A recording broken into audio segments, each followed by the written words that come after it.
like to welcome people back. We're back again with John McDougall to continue this fascinating discussion about John's stellar career with the military and within our community. John, welcome back.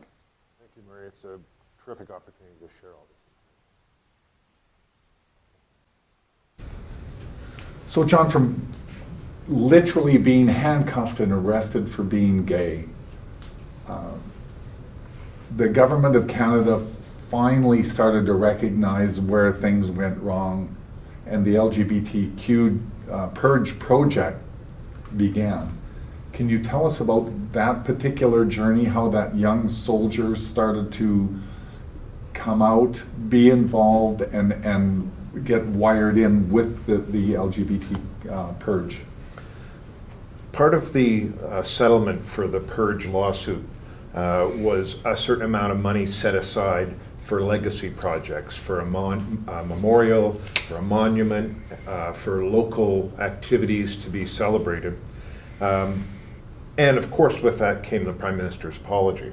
So I was in my full dress uniform with my medals. I went to Parliament Hill on my own dime because the military wouldn't pay for it. And I sat and listened to the apology from the Prime Minister live. And I think that was empowering. I think to hear the government own that mistake made it easier for me to say, okay, you know what, that was then, let's change how things are going forward. The military as a whole had not really evolved outside of Toronto with the gay community. 2006 was the first time the military was allowed to participate in a pride parade in Toronto. I was there.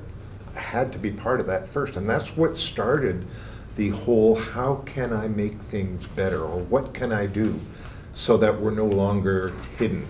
We're not wearing a suit of armor, a uniform, and our real self. How do we differentiate those three or separate those three?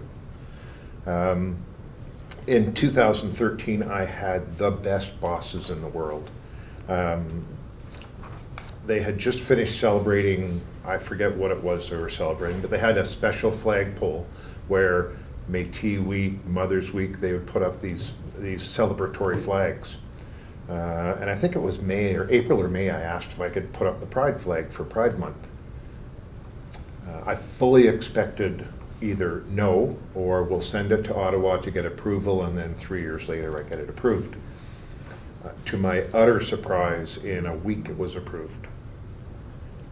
And that's for two things, my commanding officer at the time and the base commander. And the reason the base commander was so impactful in this is his wife was the first artillery officer. And she hit the glass ceiling a couple of times, but she was dogged in what she was doing, and she was able to break through that glass and become a higher rank and become a commanding officer of a artillery unit. So he understood the limitations, and he was happy to help us celebrate that. John, one of the things I've learned knowing you for as long as I have is discrimination hinders coming out, but coming out hinders discrimination. And you've done that in everything that you've done in the last number of years. What are some of those moments? Let's talk about Toronto. Let's talk about Steinbach. Let's talk about that pride flag. Let's talk about where you brought yourself and your pride in this community to the forefront. I think the biggest catalyst, like I said, was the Toronto parade in 2006. There was only a contingent, I think, of 8 of us that were part of that, and that was so powerful, and the reception was so incredible from Toronto. But that's Toronto. That would not be Manitoba, Saskatchewan, or Alberta. There's such a geographical culture that manifests differently in every province. The other example you spoke of was I had an opportunity to go to Steinbach for Pride Parade. How did that happen? No, it wasn't an opportunity. How did that happen? So I was posted to Winnipeg at the time, and the the Pride Parade had been canceled previously. There had been no opportunity because that is like Bible Belt Central of Manitoba. And the RCMP had been asked to participate. And there was no military representation, so I reached out to the Div commander and I said, I'd like to join you. And he was like, of course. So here I am with the division commander for RCMP in Manitoba, a bunch of red surge folks, and me in my green uniform with some medals walking around Steinbeck. It was impactful for a couple of reasons. One, the community actually was pretty good about it. The member of the Legislative Assembly refused to attend, but that's fine. His attendance didn't make or break the event.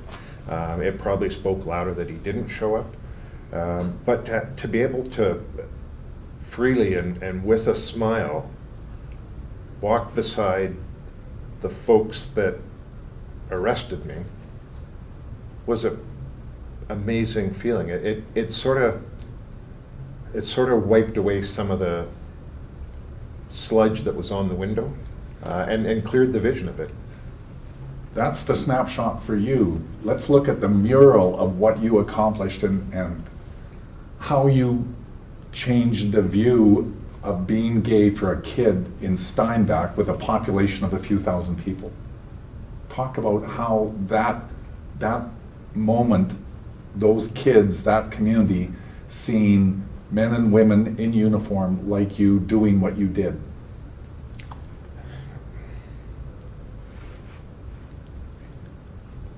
The kids were all part of the parade. They all had their flags, and there were mums that had put kids in like rainbow jumpers, and they, the kids would come up afterwards and they'd be like, there's so many things I want to do, but not everything is accessible to everybody. And to see that you can wear that uniform and be gay, it was, I don't think it would have been the same in Edmonton or Toronto, but Steinbeck, Yeah. It was amazing. There was a large contingent of people there. There was not a single protester. There was nobody that was negative. It was it felt like a community event. Yeah. As it was, and just another example of the incredible change agent that you became at that point. So now we move to 2013, you go to your commanding officers and say, I want to put that pride flag up the pole. Let's talk a little bit about the snapshot of putting that pole up, but how did it play out provincially, nationally, and around the world? So again, all props to the command team at that time. That was the first pride flag that was ever raised on a military base in Canada, certainly in North America, and I suspect the entire world. That had tremendous domino effect. The next couple of years after that, the military put out a directive that said, you may raise the pride flag for the month of June. In subsequent years, that changed to you shall raise the pride flag. That applied to military army bases. It applied to ships. So ships are sailing at sea for the pride flag. And it applied to Air Force bases. It became this wave, if you will, of flags slowly heading across the military from being this very anti-gay, anti-different organization to slowly and outwardly becoming more inclusive and accepting. But let's say it out loud. They kind of came along with you. You were kind of kicking a little butt along the way, and like police departments and military, it was a little bit of kicking and screaming, but by that very action, and I had the honor of being there with you when that pride flag went up, it's one of the most touching moments in my personal life. Then you don't stop there. You're still involved with the military. Then all of a sudden, this police commission thing started to happen. How in the world did you end up moving from the military to making an application to be a police commissioner? How in the world did that happen? So there's somebody that was very close to me that had worked on the police commission before, who let me know that there was an opening on the commission. So thank you for that, Murray. And It was, wasn't it? I applied to the police commission, and I was fortunate enough to get through the selection process and the interview process. And I came on what was traditionally a white old man oil folk people board to the beginning of a very, very diverse police commission. And you weren't the only gay guy on the commission either. I was not. Shortly after I came on, there was another gentleman who was a lawyer in the city who joined us as well. And how were you treated as a gay man in a position of power, managing a $500 million budget, essentially? How were you treated any differently? How did that play out as a gay man on the police commission and the chair of the police commission? You know how we don't like people making assumptions about us? I was humbly able to wear the shoes on my feet. I sat beside somebody who was a member of Parliament for the Conservatives, and I was under the impression like all those people in the Conservative Party were not friendly to the gay community, so I would always jab little pokes at this person beside me. I put a pride flag on my police iPad so that every time I opened it, that'd be the first thing they would see. And little did I know that not only was that person remarkably accepting of our community, he has and had always been a huge ally for the community, and he was always fundraising for HIV Edmonton. He was fundraising for other aspects of our community. So it was a nice sort of a wake up for me that while we don't want people to prejudge, sometimes you get caught in your own traps.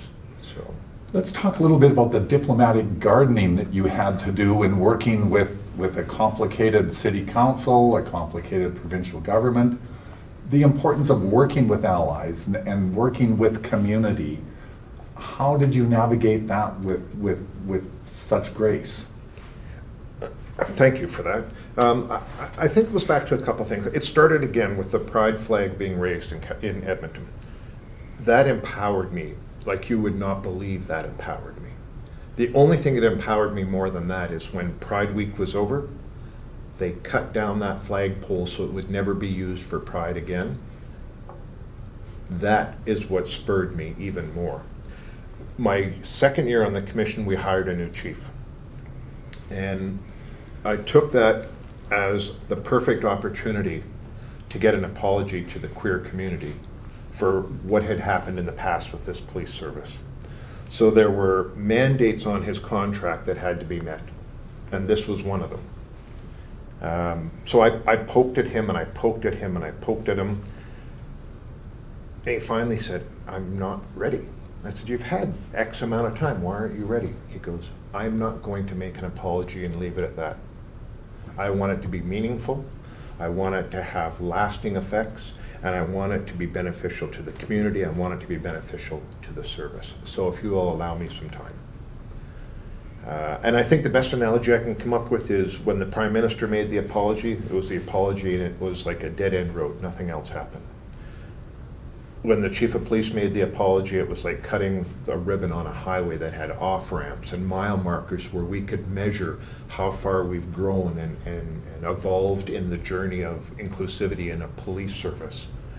So I think having to have diplomatic skills from my overseas tours where you're negotiating and managing difficult situations, to having difficult conversations with political leaders about having a pride flag put up, to how do you deal with a difficult city council? How do you deal with difficult politicians? you get that skill from the experience from beforehand. And you learn nothing is personal. It's all business. So I carried a lot of weight with me when I'd leave meetings and leave city council, but you get to the point where it's like, I've done what I can. When you walk out that door, everything stays behind that door, and you go out just with your own free spirit going, I think I affected a bit of change. Let's talk a little bit quickly about the change you made for the members within the Edmonton Police Service that are out and trans and gay and lesbian. Let's talk a little bit about the change that happened within the service as a result of the stewardship that you brought to the commission and the leadership to the police service. I'd like to think that I was solely responsible for that, but I know I was not. 11 years ago, they hired their first trans police officer, and that's long before my time. But that, I think, was a tremendously brave moment for EPS to do that, and I think that's what led on to them having the ability to receive ideas of change. So with the apology that the chief gave, it became an internal rainbow resource. It started as a rainbow resource, and initially it was for sworn officers, and now it has evolved into this tremendously large group of sworn and civilian officers. They have talk of putting pride colors on a police car for pride. They're involved. We bring the police service out for pride events on the base. The whole culture appears to have changed. Now, I'm not wearing rose-colored glasses. There's always some holdouts in any large organization, but to see the change that's happened, where they're accepting, they are now actively recruiting from the queer community. They have changed their hiring routines, they've changed their entire attitude towards our community through the new chief and through the mandate that the new chief was given. And it's a remarkable time in history. While there's still a lot of work to be done, I was at a Pride Parade last year, and my work with the RCMP right now. So we had the RCMP, we had the city police, and we had the Canadian military marching at a Pride Parade at a military base, something that the young men that we were years ago never would have dreamed. The difference that that's made, tell me how that's impacted you, and tell me, would be remiss if we don't talk a little bit about that amazing man that you've been with for how many years? 30 years in April. Exactly. So let's talk about that moment and how David has brought so much. He's been involved in the community in many ways. Yeah. But let's talk about the value of not just allies, but your partner, and how that has helped make you the man that you are. I think the first bit of shock piece that I went through was the Pride Parade that we had on the base, and I saw a military police vehicle with the inclusive flag on it. And that was a hard one to digest as well. But I think it was also a little bit liberating. It allowed me, again, another opportunity to let go of old grudges and grievances. So there. Exactly.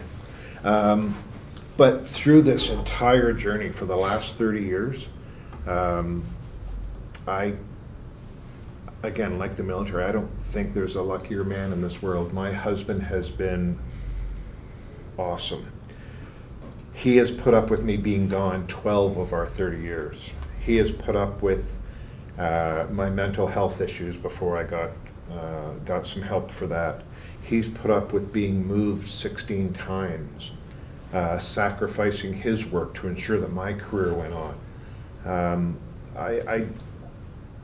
I don't know that there are adequate words to express how he has been the rock behind everything I have done. He has been that steady state of comfort, of support, and easily telling me when I'm doing too much, or I'm going too far, or I'm pushing too hard.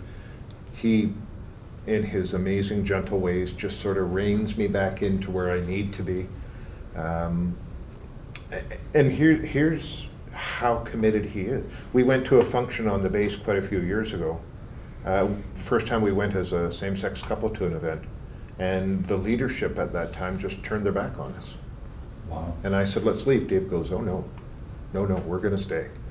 And we stayed for the entire event, and on the way out the door, I went over to the leadership, I shook every one of their hands, and I said, thank you very much for the event tonight. And that inspired David to poke the bear a little bit more, and we now go out to every event we can, and we are substantially more welcome than we've ever been. What an incredible journey. What's next for Johnny? What's next for David? What's any plans you can share with us in terms of your future together, and any plans? Or you're still young, so you've got some opportunities to do many things. So I retired 22nd of April after 35 years in the military. Dave said that he wanted to retire, and I said, well, you're 8 years younger, so you have to work 8 more years. The house was pretty quiet the next 2 days after saying that. But he wanted to retire, so he retired in June. And we took possession of a place in Portugal, September 1st. Dave's gonna head over in about 3 weeks and get the place all set up for us. And then when I'm done my time on the commission, I'm going to walk away, go live with my husband in Portugal, enjoy sun, enjoy wine, and enjoy uninterrupted time with the most incredible man in the world.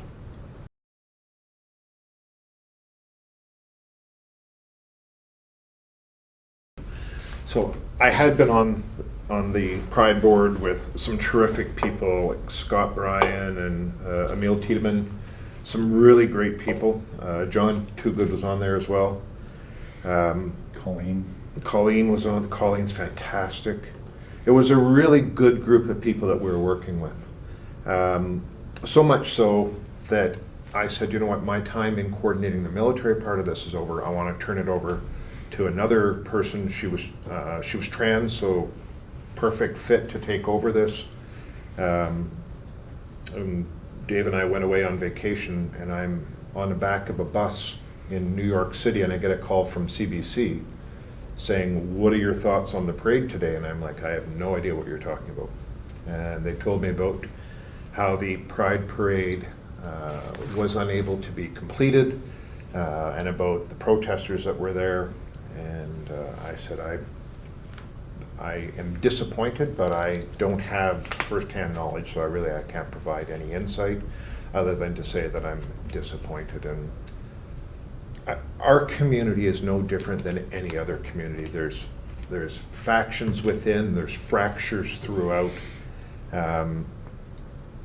I would very much like to see a unified effort to have our old style parades again, but sometimes what happens in the past stays in the past, and it's there for a good reason.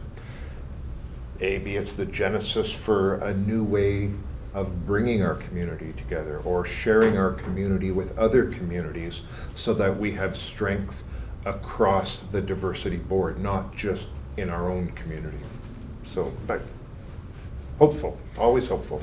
There's so many talented people within those pockets of our community. I certainly believe it's going to get bigger and better. There's only room for improvement. 100%. And I don't think that the parade being interrupted and canceled changes who we are as a community. I think if anything, it gives us a chance to reflect on how have we been doing things? Have we been doing it the right way? Have we been including the right people? Do we really need to close off 27 streets to show people who we are? I mean, just because we've always done it doesn't mean it's right. So that when you retired, first of all, you created your own challenge coin, but before we talk about your challenge coin, what is a challenge coin? Challenge coins are well dated in history. I believe, from what I recall, the earliest days of a challenge coin was when the king would give you a gold coin with his image on it, and that ensured that you had free passage through the king's world. And that slowly evolved to other militaries and other armies where you got this coin to prove who you are. It was impactful in World War II even. If you were meeting up with the underground, you would show them a coin and they would show you the same coin. So it's very deeply rooted in military history. It has now evolved. I think almost every paramilitary organization has it: police, fire, EMS, the military. And they're usually made for specific units. A medical unit will make one, an infantry battalion will make one, guns and gangs in the police service will make one, hazmat from the fire department will make one. So they're very impactful because they get to showcase what is significant about that organization that made them. Challenge coins are not traditionally made for retirement. So because I don't normally follow the norms of society, I made my own retirement coin. Tell us about that. It was a lot of work. I don't know how I could fit 35 years onto two sides of a coin. Again, I did not want a round coin because that's what everybody has and I'm not everybody. So I wanted it in the shape of a shield to sort of showcase the defender of the community in the military.